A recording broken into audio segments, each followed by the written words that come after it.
Hey everyone, welcome back. So, got a little project today. Ordered me up some Bro-Tek wheel spacers. I went through quite a bit, did quite a bit of research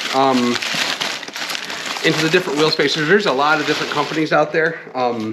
These Bro-Tek ones seem to be pretty good quality for the price. That's why I thought I would take a chance on them. The other big one probably a lot of you heard about is Boro wheel spacers. That was the initial one I looked at. These, I'll have to look at the exact price, but I believe they were just over half the price of the Boras for the Bro-Tek ones. So quality-wise, I don't know. Everything I read on the Bro-Tek for people who have had them have had a great experience with them, so they hold up really well. A little bit different situation. I did go with the aluminum ones. I did not go with the steel ones, but I got the smallest ones that they make, which are only 1.4 inches. The reason I did that is because I use a 60D mower deck on the mower, or on the tractor, and anything wider than 1.4, and you're gonna hit those guide wheels in the back. So this was the widest I could go, and I've been wanting to do it for a while, add a little bit of stability to the tractor in the summertime, wintertime too, but mostly the summer when I'm going on hills and things more. But I also knew I wanted to do it. There's not a lot of clearance if you watched my last video, which I put a link to here, that talks about putting the chains on the tires. There's not a lot of clearance. I went through all last winter, it was first winter with the chains, no issues. Now I went through the second time I used a tractor this year, I came up and I noticed it was kind of riding funny, and I got off and I looked, well, it actually caught on one of the, thankfully it didn't break anything on the tractor, but it caught on one of the mounts for the 3-point arms in the back, and actually tore the connector in the tire chains. It actually opened the connector right up. So the chains were partially coming off. Now I just took a small wire and temporarily wrapped it back up so it wasn't flopping around. I had to clear off some snow the other day, but that's just all the more reason to put these wheel spacers on there to give you some more clearance, especially if you're using chains. So let's go over, we're gonna take a look, we're gonna pop these things open, and then we're gonna get them on the tractor. Very well machined. No rough edges. Everything looks to be very clean, very precise. Yeah, pretty happy. Now the one thing I have to look at, I haven't looked at the instructions yet, but it talks about using these. Must not be in there. They said they give you all the hardware with the kit, which is a plus. And all right, must be that's how it is. So the bolts are going to come off. Oh, that'll be okay. So. Excuse me. So if you've ever had your rear tires off on your 1025, you know that there's bolts that go through. There's not like a car where you have lug nuts sticking out. So those bolts are going to come off, and we're going to reuse those bolts inside here to mount this to the hub, to the axle of the tractor. So then we're actually going to have a stud coming off just like you would have on a car to attach the tire into. So that'll be a little bit nicer, I think, for getting that back on there. I'm waiting to see how hard that's going to be. I do have loaded tires, and they're around, there's about 100 pounds of weight in each one, plus the weight of the tire and the rim anyway. So I got to believe there's got to be a good 120, 130 pounds sitting there I'm going to have to deal with. So we'll see how that goes. But first impression, they look really good, machined well. Again, they're only the 1.4 inch ones. That's what I decided to go with. If you don't have a mower deck, you can go with wider than that. But this is what I went with because I had the 60D. So let's get them on the tractor.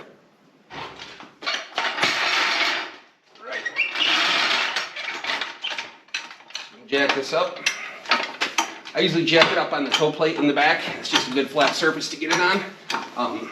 I do have some jack stands. They recommend that you put it up on jack stands. You should, anytime you're underneath it, any kind of vehicle, you should always have jack stands underneath it. For this one in particular, I think I want to do it because with it being on the jack, I'm worried if it gets a little tippy, especially once I remove one of these tires, that much weight on one side. So I'm going to want to get some jack stands underneath this once I get this up in the air. I'll let them rest there for a second, but I'm going to take just a little bit of the weight off with the jack. That's going to allow me to have, basically I have the jack stands underneath there still just in case, but it's like a 1/4 inch above there. I'm just nervous about the jack stand sitting on those bracing fins. So we're going to leave it there. I'm going to get this loosened up. Get the snow out of here.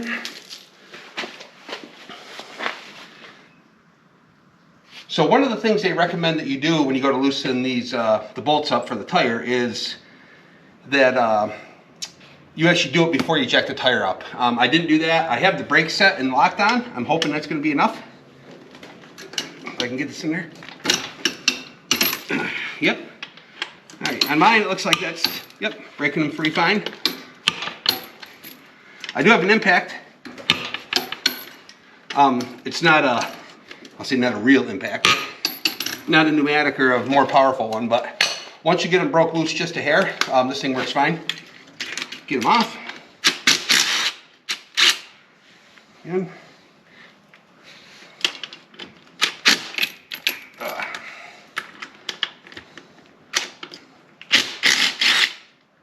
now I'm going to take them all off. I'm going to leave the top one on. One of the top ones on. Because I know once that guy comes off, we're going to have to deal with this tire. See how heavy she really is. So what they recommend that you try is you take just a plain shovel and you can kind of use that to take this. And you can see it is still rocking a little bit, but again, can only go so far because I do have those jack stands underneath there. So we're going to put a little pressure on this. All right, still on the hub. These out of the way. I'm going to break this off. This ain't going to be light, I don't think. Well, that part was easy. Oh, yeah, it's not light, but manageable. But I bet you that's all of, oh yeah, that's all of 130 pounds coming up off there. So, all right, got that off. The good thing is when we go to put it back up, we'll have those studs to line up the tire back on to kind of have it catch and sit there. Then we can snug them up and pull it back in. So that'll help putting it back on. So just gonna take a wire brush and a rag. Just trying to get any surface rust that's built up on here off.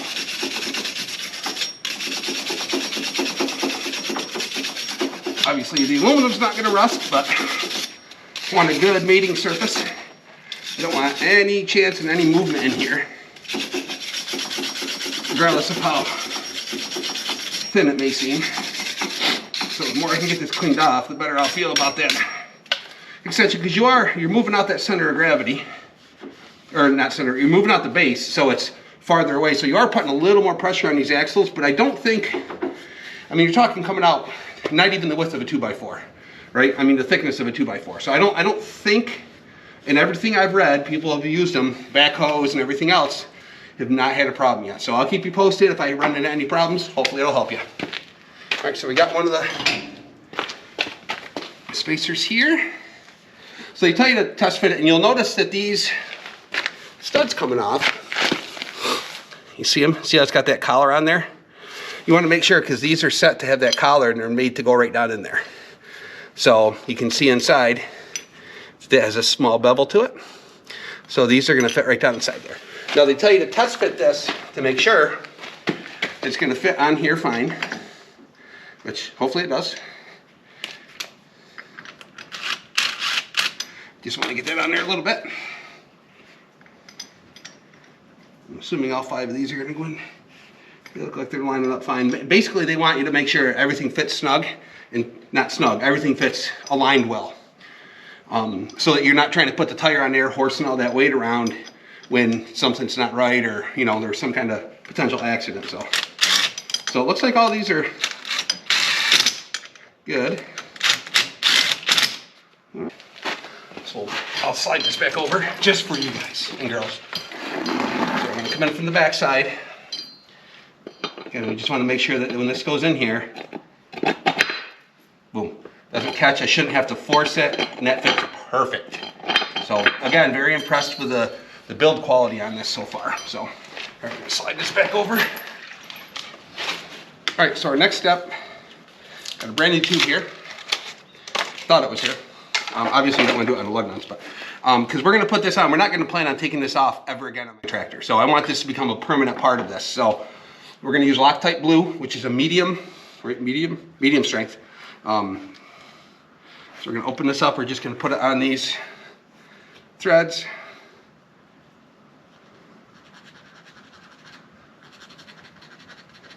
If you've never used Loctite before, Good stuff. You really need it on a lot of things. I'm actually, hopefully I get another video on this. I've had a problem with my, maybe you guys have too, with my control arms on my backhoe.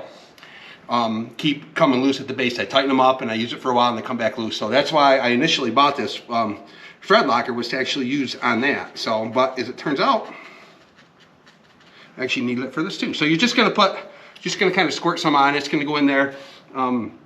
It's basically gonna form a seal and it's gonna dry. But it is going to be a seal that you can break. They do sell, I think it's red thread locker, and that is not ever meant to be taken apart again. If I remember talking to people, right, like you actually have to use heat and different things to get that back apart. It's not like you can just torque on it hard enough to get it back apart. So that's more like a permanent bond, which again, this is never meant to come back off, but I might have to take these off if I were to get, say, maybe I were going to get into my mower deck and get a maybe 0 turn or something, and I wanted to get 3-inch wheel spacers to add a little more stability. I would want to be able to take these back off. So, and you don't want to, if you're using an impact, be careful here, because again, you're working with aluminum, so you want to make sure you're tightening and torquing everything down the way what you're supposed to be. I'm just snugging these up.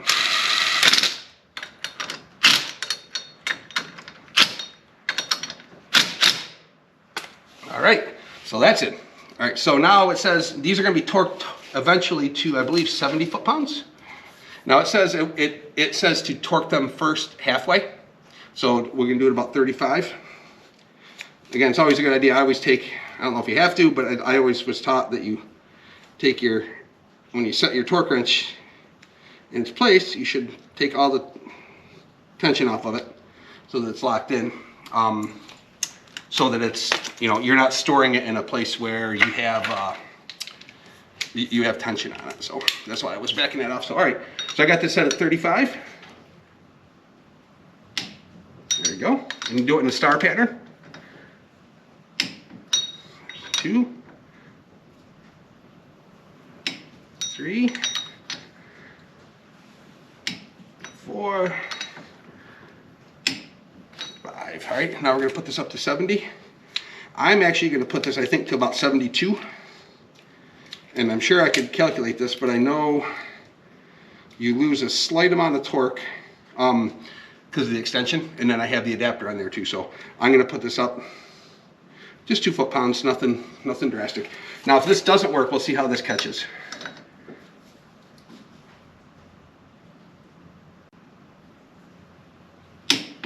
There it is. Now, if that doesn't work, what they recommend you do, if your brake doesn't hold well like mine is,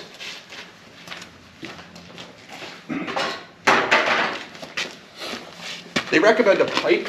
I would highly recommend not using a pipe so you don't damage the threads, but you're gonna want to put like a board like this in there somehow, you know, that you can hold back so that when you torque it, you can do this. I would recommend using, like I said, the wood, so that when you're torquing, you're not going to mess up your threads. If you do have to use that, run these back on part of the way and make sure you're against these and you're not against the raw threads if your brake's not holding all the way. Mine is, so I'm going to go with that. I think I did this one, right? Nope. There's that one. That one. I think I did this one. Nope. That one. That's the one I did. Of course, I just did 2 next to each other.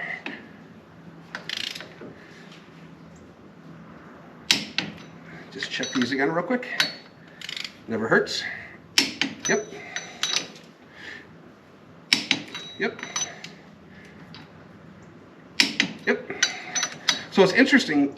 I got to look it up before I put it back on, but I thought I'd seen in one of the forums somebody post that said when you torque the wheel down, the wheel is specified at a higher torque than 70 foot-pounds, but you only do these to 70, and they were questioning that. I don't know if it's because of the aluminum and you're holding down or what it is, but I'm doing it based on what Bro-Tek has said. They've had, like I said, good luck. Everybody's used the instructions. That's where I'm going. So our next step now It's gonna be the fun part. Oh, thread locker got back on there. Is gonna be to get this tire lined up so that we can get it up on there, so. All right. Oh, I may have lied. Nope, this is the, nope, it's the other side. When I take the other side off,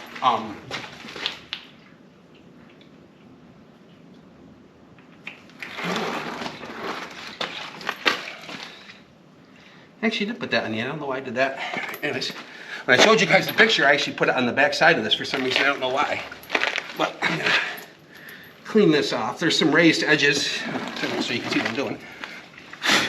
There's some raised edges on here. If you have rust on your rim, you want to clean this off well. But mine is good. It still has paint, just a little bit of, not really anything on there. I'm just cleaning it off to make sure there's no mud in there. Again, just want to make sure I get a good seal. So I'm going to try to align these up approximately where they need to go. That is heavy. We're going to try this. Fix that bowl. The shovel. We got to get up that high, but we'll see. Levers, right?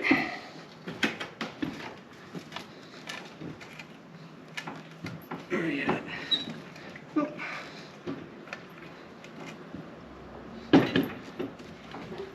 Look at that. Those guys know what they're doing. That was way easier. I just put my knee on that, leveraged it up, and watched me do it. So, now comes the fun part.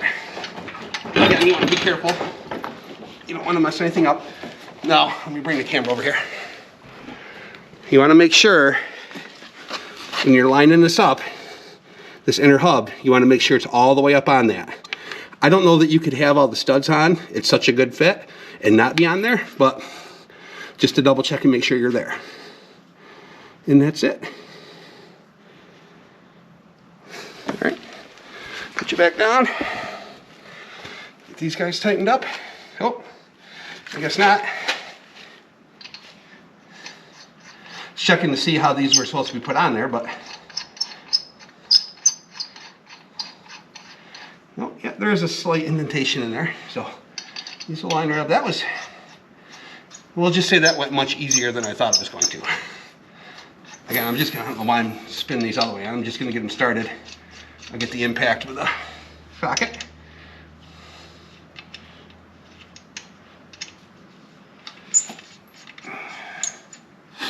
All right, gotta watch the time. Doing this on my lunch hour, the benefits of working from home. But I got a meeting I gotta go up to in a little bit.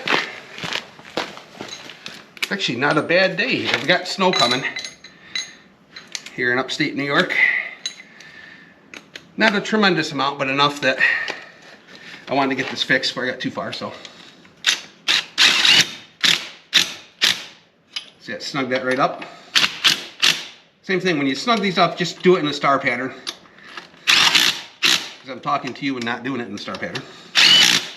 Again, you don't want to crank them down too hard if you use an impact, because you really want to torque them to the right spec. All right, did a little quick look up. It actually is 70 foot-pounds.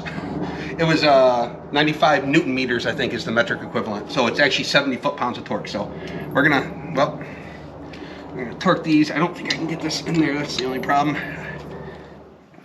I'm just gonna snug these all up first. Not getting the click yet, just snugging them. Kind of what we did in the other one. I'm just not doing it to an exact 35 pounds. All right. Now, now we'll get it to the 70 foot-pounds. 1, 2,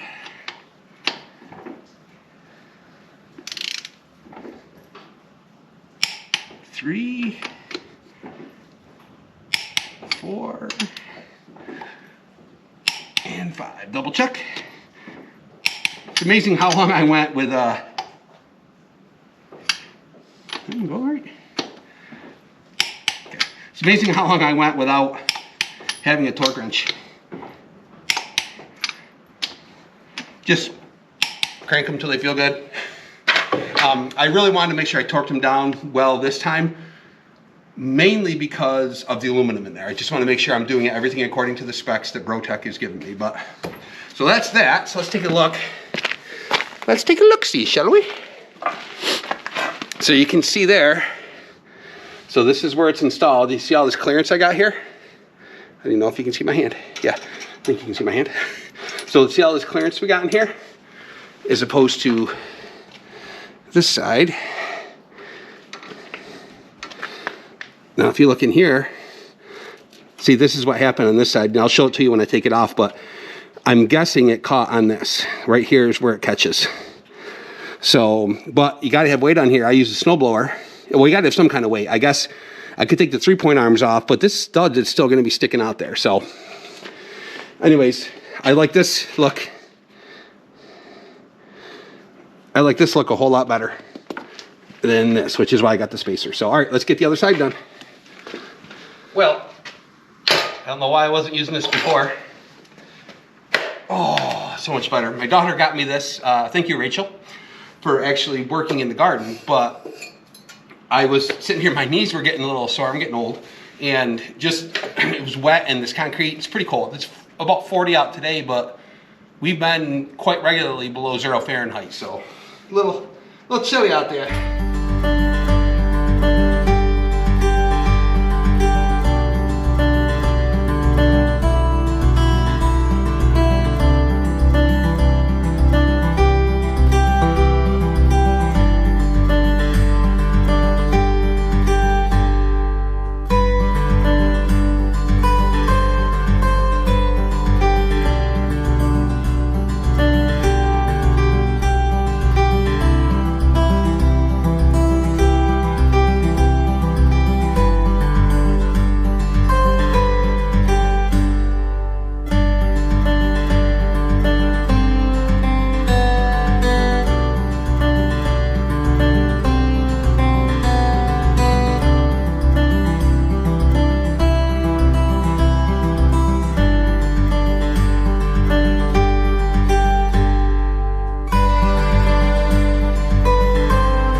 Down.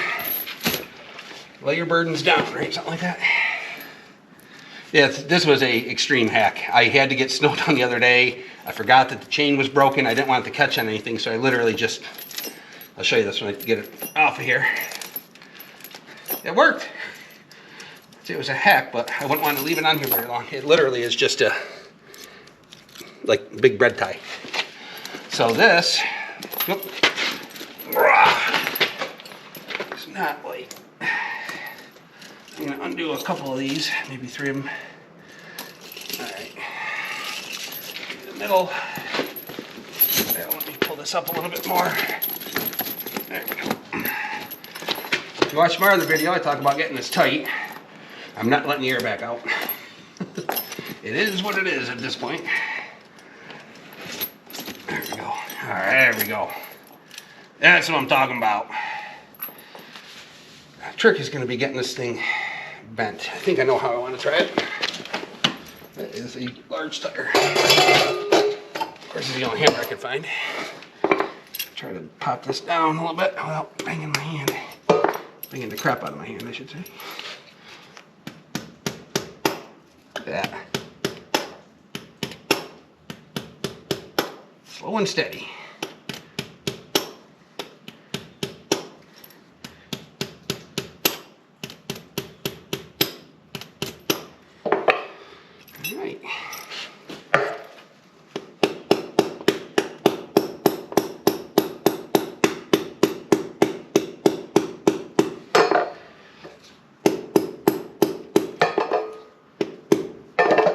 do it too much. So that was it. I don't know if you can see that.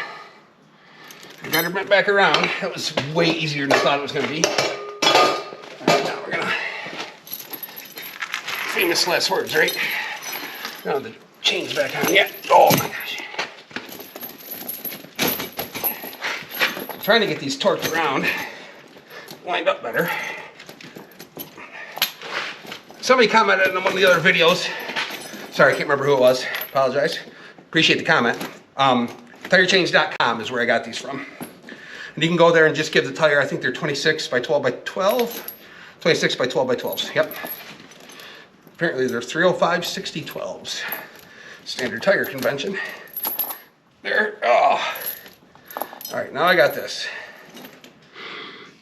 So I guess if you have a 1025, well, if you don't, I don't know why, well, maybe you just like listening to me talk. But you can definitely appreciate the difference in here of how much clearance that gives me now. I showed you before, just that amount coming off there is crazy. It doesn't seem like a lot. I mean, you can see, obviously we're gonna stick out, but the tires already stick out beyond the fenders. So that's not something new. So, got my little OTC, original tractor cab. Still crazy, I have to take my, no heat, it came with a free heater, which frankly just sucked.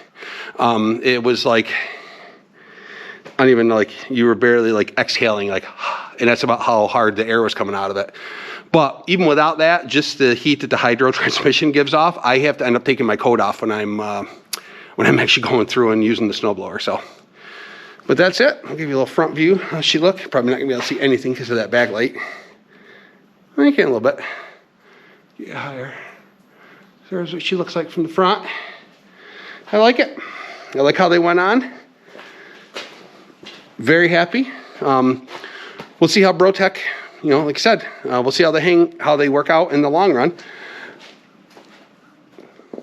All right, and that does it for the installation of the 1.4 inch Bro-Tek wheel spacers on the 1025R. I'll keep you updated on how well they perform, but based on everything I read, I'm not expecting any surprises. And seeing how they were well machined when I got them, I was very impressed. Hopefully you liked this video. It helped you a little bit. If it did, please consider clicking like. Click subscribe, that'd be awesome too. Share it with your friends.